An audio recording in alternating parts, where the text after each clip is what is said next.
What a violent overreaction. Woo! We know this to be true, even though it's a strong, violent reaction to Jesus.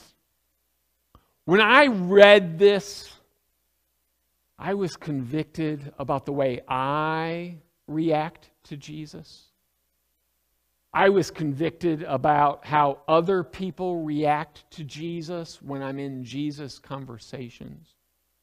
You know, because people don't all respond to Jesus the same way. There are different reactions to who he is. And so, without much digging, I was really easily able to just scribble down 5 reactions to Jesus. And 5 reactions to Jesus that describe how I react to Jesus, how you react to Jesus, and how the people around us react to Jesus. The first one is complete rejection. You've heard this before. Jesus never existed. He's a made-up symbol for religious manipulation. What we really need to do for humanity to progress is shake off all religion and knock down all of those gods, including Jesus. And then we'll be free. If you haven't heard that yet, you probably will. A complete rejection of everything that is Jesus. That's a hostile rejection. That's a denial. They've got their heads stuck in the sand. They've bought the propaganda. All the religious wars that get tagged with religion were never, ever about religion, and were always, always about wealth and power. And I'm not even a religious person. I don't like religion, guys. I don't have a religion. Religion is about man trying to reach the divine. I'm against that. I don't have a religion, I have a relationship. And those are contrary. Number 2, dismissal. We've heard this. Jesus is okay. He was a good teacher from antiquity. Buddha, Confucius, Jesus. And if you take his teachings, with a little grain of thought, then they do some people well. But not me. Had that response. I hear that response a lot when talking to people about Jesus. That's very common. It's like a head nod, but a no thank you. Dismissal is also an argument on sand and falls apart horribly. And it takes just the smallest of thought and logic for a person that's really seeking truth to dismiss dismissal. Yeah, sorry, that cracked me up in my own head. How about number 3? Number 3 is apathy. Apathy is one of those where it's the attitude, but they don't actually say what they're thinking.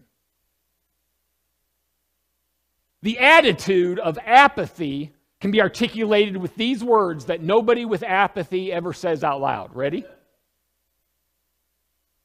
Don't know, don't care. Don't you agree that humanity is wicked, we're our worst enemy, that you and I, don't you agree that you're not pure and you're not innocent, and I'm not pure and I'm not innocent, and if that's the disease, then Jesus is offering the cure. Don't you want to be divinely loved and forgiven? That's what Jesus offers.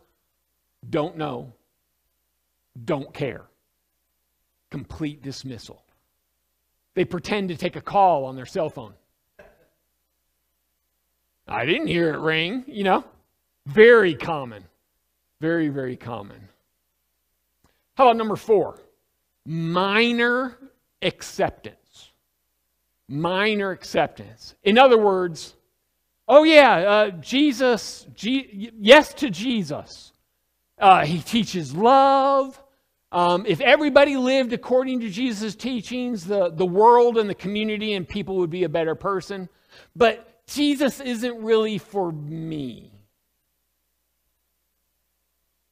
Or, Jesus is good for fire insurance. Let me accept Jesus so I get a get out of hell free card. But then otherwise, I'm going to go live my life any way I want. And then, if I'm at the highway to hell, I'll whip out my get out of hell free card. Minor acceptance. The vast majority of our population falls into minor acceptance. And we know that. The vast majority of church members fall into this category. You go to church because you've gone to church as a child. You belong to a church because good people belong to a church. Minor acceptance. You view church like a religion and like a gym membership. It makes you feel good to belong to the gym, even if you don't actually know where that location is, right? Right? It's like, tomorrow I will exercise. And then tomorrow never gets here. It's today, not tomorrow.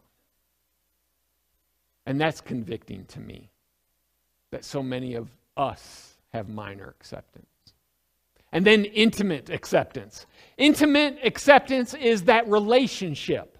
Not a religion, but a relationship with the divine. An intimate, passionate relationship with the divine. Heart to heart.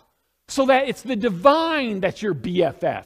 It's the divine that is your true spouse. It is the divine that is your family.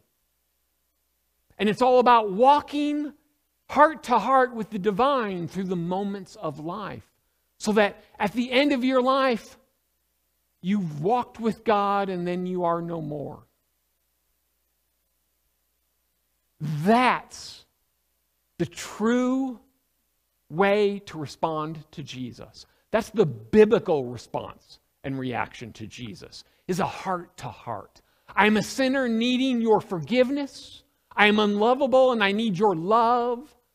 I need your grace, your mercy, and the power of the Holy Spirit just to walk with you. And He gives us great gifts, my friend.